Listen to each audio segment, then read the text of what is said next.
नमस्कार साथियों, मैं आपका दोस्त लेखक मोटिवेशनल स्पीकर डॉक्टर उज्जवल पाटनी।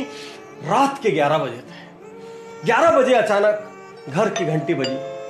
रवि चौंक गया, इतनी रात को कौन आया। दरवाजा खोल के घर के बाहर आया तो देखता है कि सामने एक वृद्ध सज्जन खड़े हैं और एक ऑटो पर आए हुए हाँफ रहे तेजी से। और उन सज्जन ने उनसे पूछा, बेटा आपका नाम? बोले रवि। और वृद्ध सज्जन बोले, भगवान तेरा लाख लाख शुक्रिया, घर मिल गया। रवि को कुछ समझ नहीं आया। वृद्ध सज्जन ने कहा, पानी मिलेगा? रवि ने बोला, आइए 1 मिनट घर के अंदर आ जाइए। अंदर पानी वगैरह पिलाया। उन वृद्ध सज्जन ने रवि के हाथ में एक चिट्ठी दी। रवि ने वो चिट्ठी को पढ़ा और चिट्ठी को पढ़ के ऑटो वाले को कहा कि भाई साहब आप चले जाओ। और वृद्ध सज्जन का सामान उतार कर घर के अंदर ले आया और कहा, अंकल रात बहुत हो गई है, आप सो जाइए, मैं आपका काम कल सुबह कर दूंगा। उस चिट्ठी में रवि के पिता ने रवि के लिए कुछ लिखा था और वृद्ध सज्जन ने कहा कि आपके पिता ने मुझे भरोसा दिलाया कि मेरा लड़का आपका काम जरूर से जरूर करेगा, आप बिल्कुल बिना किसी चिंता फिकर के चले जाओ। बात यह थी कि उस वृद्ध सज्जन के एकमात्र बेटे का अचानक देहांत सड़क दुर्घटना में हो गया था। बूढ़े और बुढ़िया घर में थे और लालन पालन की दिक्कत होने लग गई थी, दैनिक जीवन के खर्चों की दिक्कत होने लग गई थी। तो वो नहीं चाहते थे अपने बेटे की मृत्यु का कंपेंसेशन लेना, लेकिन उसके बावजूद भी कुछ जब रास्ता नहीं बचा तो उनको लेने का सोचना पड़ा। और जब सोचना पड़ा तो उनको पता चला एक कागज है, वो कागज दिल्ली में जाके उनको सर्टिफाई कराना पड़ेगा।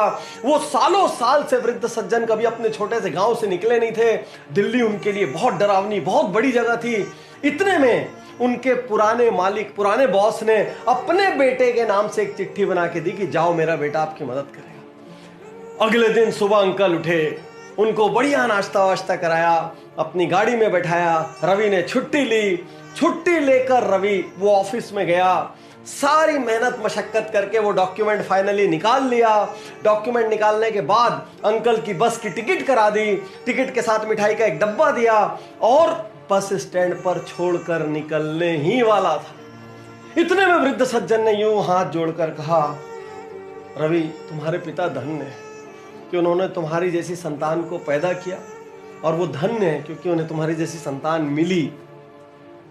कुछ कहना चाहते हो कि आपके पिता से मैं मैसेज दे दूंगा उनको? मतलब कहना तो मुझे भी बहुत कुछ है, लेकिन यदि आपकी कोई बात पहुंचानी हो तो रवि जाते जाते कहता है, माफ कीजिएगा अंकल, आपसे एक बात कहना चाहता हूं। तो कहिए। बोले मैं रवि नहीं हूं। तो बेटा तुम्हारे मकान के बाहर तो रवि निवास लिखा था।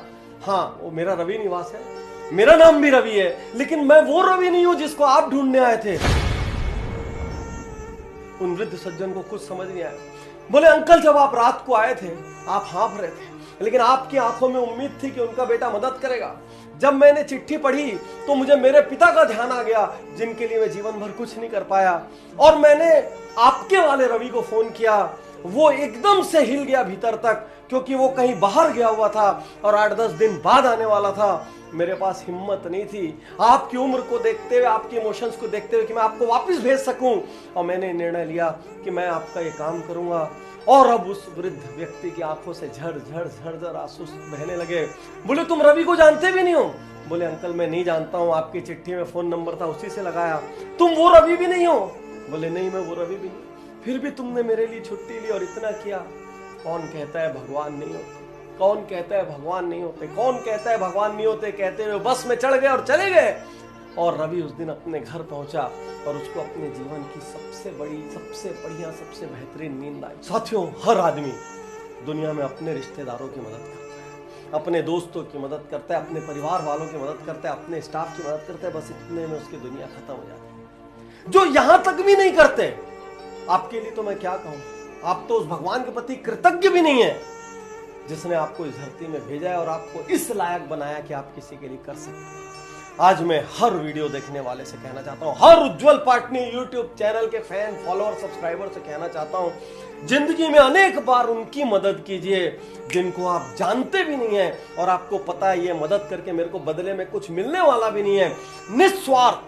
निस्वार्थ सिर्फ इसलिए मदद करना क्योंकि आपको अपने जीवन में आंतरिक खुशी चाहिए। आपको उस ऊपर वाले को उत्तर देने के लिए अपनी लाइफ में, अपने सीवी में कुछ अवार्ड्स, कुछ क्रेडेंशियल्स चाहिए, इसलिए मदद करना। इसलिए मदद करना कि कल आप अपने बच्चों को कहानियां सुना सको, इसलिए मदद करना ताकि आप रात को आसानी से सो सको और आपको अपने इंसान के रूप में पैदा होने पर गर्व हो। याद रखना, ऊपर वाले ने हर किसी को मदद करने की काबिलियत भी नहीं दी।